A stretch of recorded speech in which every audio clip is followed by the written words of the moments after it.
الحرام إلى المسجد الأقصى.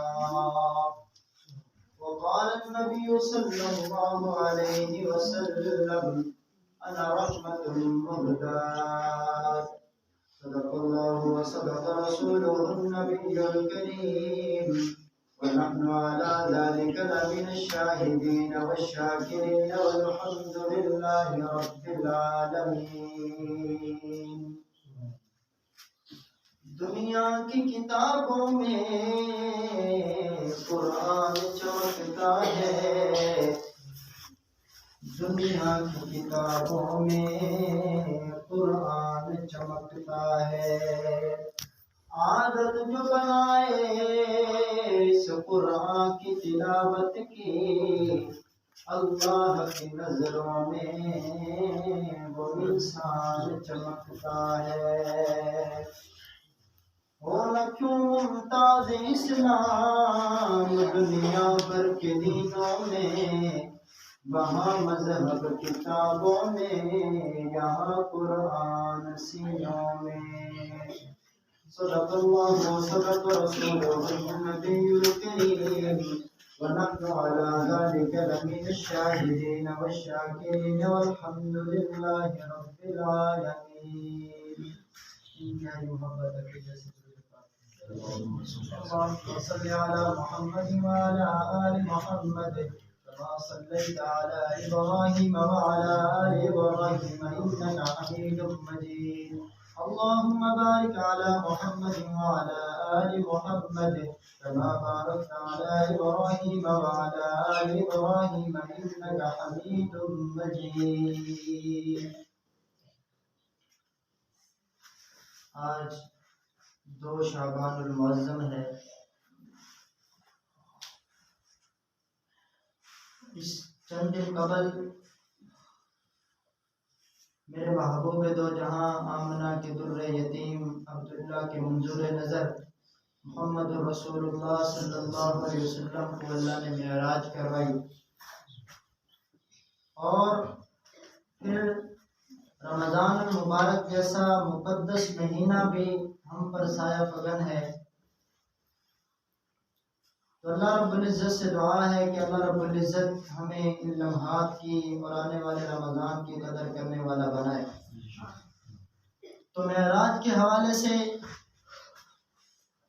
دنیا کے اندر بڑے بڑے لوگ آئے، مفسر آئے، محقق، مدقق، بڑے بڑے لوگ آئے، سیرت پہ انہوں نے کتابیں لکھی، انہوں نے اپنی زندگیاں صرف کی، لیکن آخر میں آپ نے ان کی زندگیوں میں ایک جملہ پڑھا ہوگا، سنا ہوگا کہ زندگی نے وفا نہ کی اور یہ چل بسے، لیکن پیغمبر کی زندگی کا حق ادا نہیں کیا.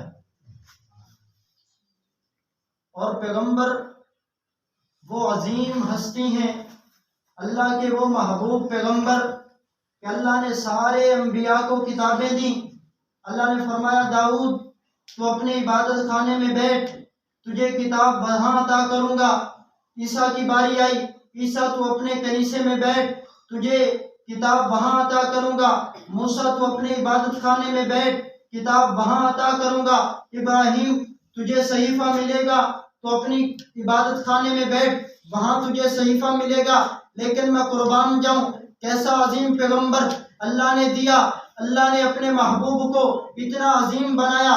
اللہ نے یہ نہیں کہا کہ محبوب تو فلاں جگہ پہ جا، قرآن تجھے دوں گا. نہیں، پیغمبر مکہ میں تھے، قرآن مکہ میں اترتا رہا. پیغمبر حنین میں ہے، قرآن حنین میں اترتا رہا.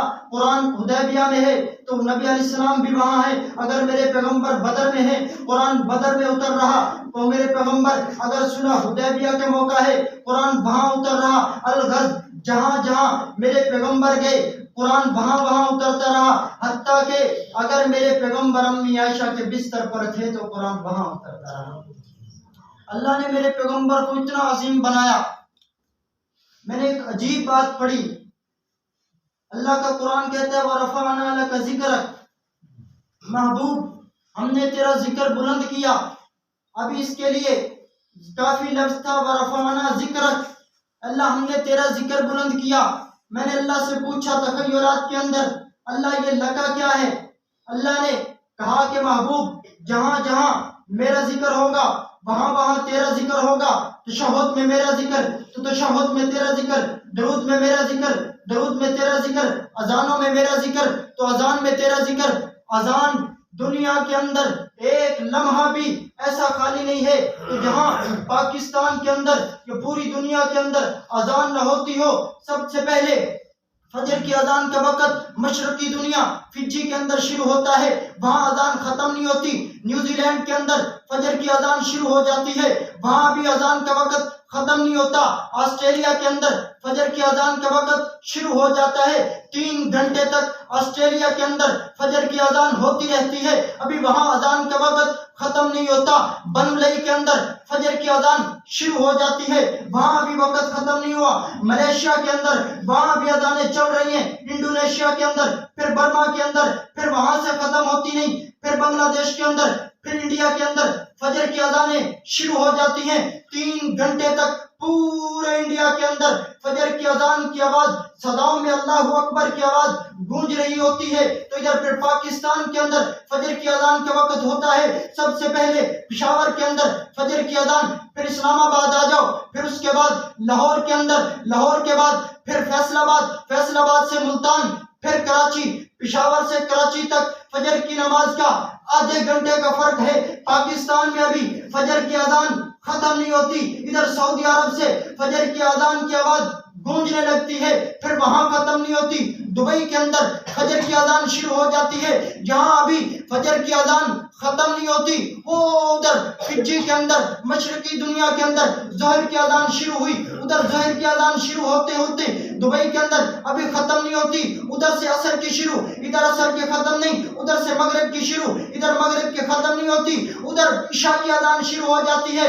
وہاں چلتے چلتے جب یہ عشاء کی اذان دبئی کے اندر آگے پہنچتی ہے تو ادھر سے پھر اللہ اکبر کی صدائیں بلند ہونے لگتی ہیں، فجر کی اذان کی آواز پھر بلند ہونے لگتی ہے۔ اللہ بتانا یہ چاہتے ہیں محبوبہ جہاں جہاں میرا ذکر ہوگا وہاں وہاں تیرا ذکر ہوگا، اذان میں میرا ذکر، اذان میں تیرا ذکر، درودوں میں میرا ذکر، درودوں میں تیرا ذکر۔ میرے محبوبہ جہاں جہاں میری خدائی کا ڈنکا بجے گا وہاں تیری مصطفائی کا ڈنکا بجے گا۔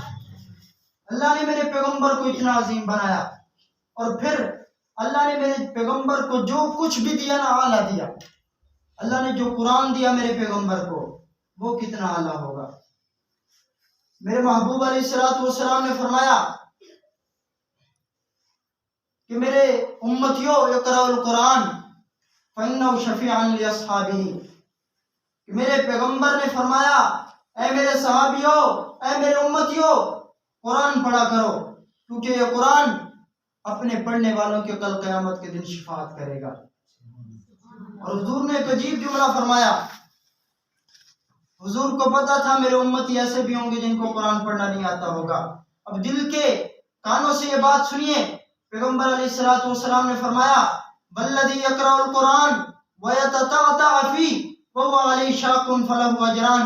پیغمبر علیہ السلام نے فرمایا میرے امتیوں، وہ بندہ جو قرآن پڑھتا ہے لیکن اس میں اٹکتا ہے، اٹک اٹک کے پڑھتا ہے، اس کو مشقت ہوتی ہے، تو رحمت والے نبی نے فرمایا اس کو 2 اجر ملتا ہے۔ حافظ پڑھے اکہرا اجر، اتنا زیادہ اجر نہیں، لیکن ایک بندہ پڑھ نہیں سکتا۔ حضور بتانا یہ چاہتے ہیں کہ میرے امتیوں اگر تمہیں پڑھنا نہیں آتا اس کی وجہ سے پڑھنا چھوڑو مت، اس لیے کہ تمہیں محمد اس بات کی ضمانت دیتا ہے کہ اللہ تمہیں 2 اجر دے گا، ایک اٹکنے کا اور ایک پڑھنے کا۔ اٹکنے کے باوجود پڑھ رہا ہے۔ آج ہم نے قرآن کو بھلا دیا، یہی وجہ ہے۔ رحمت والے نبی نے فرمایا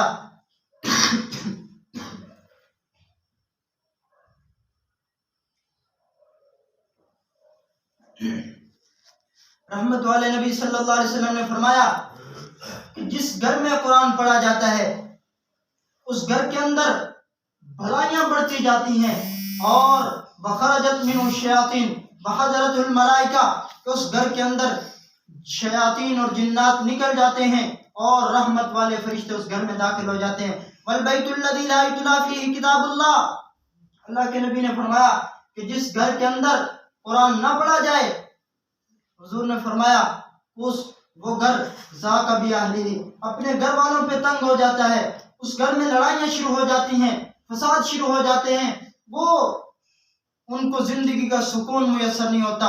وَدَخَلَتْ مِنْهُ الشَّيَاطِينُ وَحَضَرَتْ مِنْهُ الشَّيَاطِينُ وَخَرَجَتْ مِنْهُ الْمَلَائِكَةُ، حضور فرماتے ہیں اس گھر میں پھر جنات شیاطین بسیرا کر لیتے ہیں اور رحمت والے فرشتے اس گھر سے نکل جاتے ہیں۔ یہ اللہ کے قرآن کے پڑھے گا جو اس کی برکات ہیں، لیکن جو اس کو پسے پش ڈالے گا اس کے نقصانات بھی بہت ہیں۔ میرے بھائیو، یہ عظیم مہینہ آنے والا ہے۔ نبی علیہ الصلوۃ والسلام نے فرمایا، حدیث منبر بڑی مشہور حدیث ہے کہ حضور صلی اللہ علیہ وسلم ایک مرتبہ منبر پر چڑھے، حضور نے ایک سیڑھی پہ قدم رکھا، حضور نے فرمایا آمین، دوسری پہ قدم رکھا، فرمایا آمین، تیسری جگہ پہ قدم رکھا، حضور نے فرمایا آمین۔ صحابہ نے کہا یا رسول اللہ کیا ماجرا ہے؟ پہلے آپ منبر پہ چڑھتے تھے، پہلے آپ نے کبھی آمین نہیں کہا، آج خلاف معمول کیسے کیا؟ حضور نے فرمایا میرے صحابہ، آج جبریل آئے تھے، جبریل نے پہلے سیڑھی پہ جب میں نے قدم رکھا، جبریل نے دعا مانگی، یا اللہ کے نبی، وہ آدمی ہلاک ہو جائے جو بوڑھے ماں باپ کو پائے لیکن اپنی بخشش نہ کروا سکے۔ اور جب میں نے دوسری سیڑھی پہ